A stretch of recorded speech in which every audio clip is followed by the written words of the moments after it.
एक बच्चा 12वीं के बाद किसी को कमर्शियल पायलट बनना है तो एक साल में 18 लाख रुपए का खर्चा करना पड़ेगा।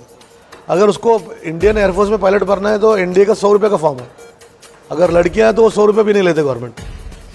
अगर वो बच्चा 12वीं में है 11th और 12th में और उसने ये फॉर्म भर दिया और सेलेक्ट हो गया तो वो 4 साल में उसका ट्रेनिंग फ्री है, खाना पीना फ्री है।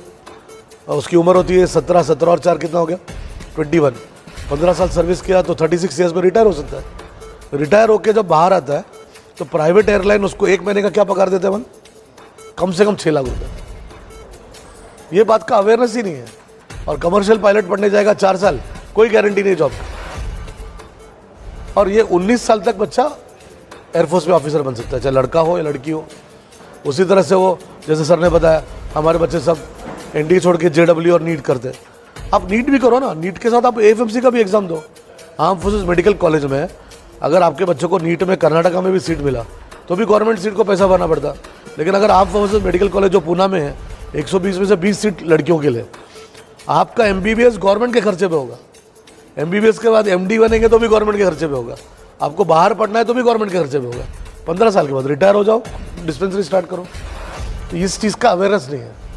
नेवी का है एक अभी नया चीज़ है लड़कियों के लिए, जो माइनॉरिटी कम्युनिटी की लड़कियां सोचती है कि हिजाब का मसला है, ड्रेस का मसला है। और ये मैं आपको आपके प्लेटफॉर्म से बताना चाह रहा हूँ, ये कई लोगों को पता नहीं। इसका नाम है एमएनएस, मिलिट्री नर्सिंग सर्विस। 12वीं के बाद हर बच्चा तो डॉक्टर नहीं मिलेगा। हर बच्चे को नीट में 600 मार्क्स नहीं मिलेंगे, किसी को 200-250 मार्क्स मिलेंगे। वो क्या करेगी? तो मिलिट्री नर्सिंग सर्विस का फॉर्म भर सकती है। 12वीं के बाद उसको 1 लाख रुपये का पगार है, उसको स्टार भी मिलता है। और मिलिट्री का नर्सिंग पूरा नर्स सिर्फ लड़कियां ही जा सकती है और पढ़ाने वाले भी लड़कियां हैं। अभी हमारे मेजर जनरल उधर एक्सप्लेन कर रहे थे उतना साहब, ये आते कुर्क से, कुर्दी लोग हैं ना, कुर्क के लोग हैं। तो यही लोग हैं ज़्यादा करके जो मिलिट्री में जाते हैं। जनरल थिमैया साहब ये सब उन्हीं के खानदान से। ये भी एक माइनॉरिटी कम्युनिटी है, लेकिन उन्हें अपने आप को लड़ाकू कौम समझा और आगे निकल गए। 3 मेजर जनरल इंडिया के इनके गाँव से, कुर्क से, और कुर्क कर्नाटक में आता। तो ये एमएनएस करना, कोस्ट गार्ड एक ऐसा है, मैं केरला से हूँ, पूरे के पूरे लड़कियों के लिए एक सेपरेट ब्रांच है।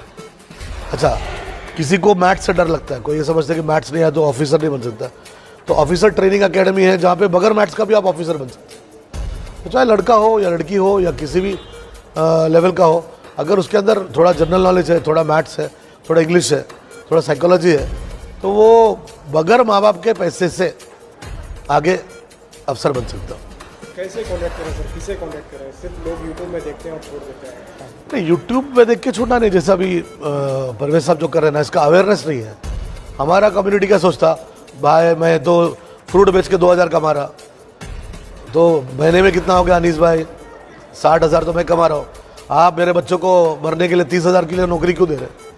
लेकिन वो ये नहीं जानता कि अग्निवीर है, अग्निपथ है।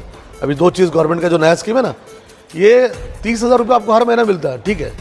5 साल तक 30,000 रुपये मिलेगा। 12वीं के बाद बच्चा ग्रेजुएशन हो जाए। मेजर जनरल साहब ने क्या कहा कि मेरा ग्रेजुएशन इसलिए हुआ कि मैं आर्मी में था, पढ़ाई भी गवर्नमेंट के पैसे पे। 5 साल की नौकरी देंगे हम, और 5 साल में 3 साल में आप ग्रेजुएट हो जाएंगे। ग्रेजुएट होने के बाद आप एग्जाम देके फिर ऑफिसर बन सकते हैं। अच्छा, नहीं हो गया 5 साल में, उन्होंने 25% को लिया, बाकी लोग को नहीं लिया, फिर भी आपको Indira Gandhi national open university का डिग्री दे रहे और 12 लाख रुपये आपके हाथ में दे रहे। कितने साल बाद? 5 साल के बाद। तो लोग उसको इशू बना के 200 करोड़ का प्रॉपर्टी जला दिया, लेकिन किसी ने ये सोचा नहीं